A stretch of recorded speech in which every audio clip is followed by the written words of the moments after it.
TV 24 news ವಾಹಿನಿಗೆ ಸ್ವಾಗತ. ಕೇಂದ್ರ ಸರ್ಕಾರದ ಬೆಲೆ ಏರಿಕೆ ವಿರುದ್ಧ ಇದೇ ಏಪ್ರಿಲ್ 17ರಂದು ನಡೆಸಲು ಉದ್ದೇಶಿಸಿರುವ ಬೃಹತ್ ಪ್ರತಿಭಟನೆ ಹಿನ್ನೆಲೆ ಡಿಸಿಎಂ ಡಿಕೆ ಶಿವಕುಮಾರ್ ಅವರು ಕ್ವೀನ್ಸ್ ರಸ್ತೆಯ ಕೆಪಿಸಿಸಿ ಕಚೇರಿಯಲ್ಲಿ ಪೂರ್ವಭಾವಿ ಸಿದ್ಧತೆ ಸಭೆ ನಡೆಸಿದರು.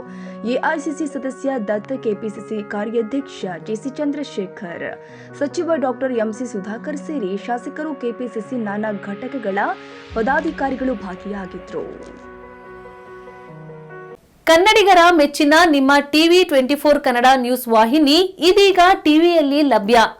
ಕರ್ನಾಟಕ ಮತ್ತು ದೇಶ ವಿದೇಶದ 360 ಡಿಗ್ರಿ ಸುದ್ದಿ ಹಾಗೂ ಉತ್ತರ ಕರ್ನಾಟಕ, ಬೆಳಗಾವಿ, ಬಾಗಲಕೋಟೆ, ಧಾರವಾಡ, ಹಾವೇರಿ, ಗದಗ, ಬಿಜಾಪುರ ಜಿಲ್ಲೆಯ ಕ್ಷಣ ಕ್ಷಣದ ವಿವರವನ್ನ ಪಡೆಯುವುದಕ್ಕೆ ಟಿವಿ 24 ಕನ್ನಡ ನ್ಯೂಸ್ ವಾಹಿನಿಯನ್ನ ಲೈಕ್ ಮಾಡಿ, ವಿಡಿಯೋಗಳನ್ನ ಶೇರ್ ಮಾಡಿ, ಕಮೆಂಟ್ ಮಾಡುವ ಮೂಲಕ ನಮ್ಮ ವಾಹಿನಿಗೆ ಸಹಕಾರ ನೀಡಿ ಮತ್ತು ಚಾನೆಲ್ ಅನ್ನ ಸಬ್ಸ್ಕ್ರೈಬ್ ಮಾಡಿ. Thank you.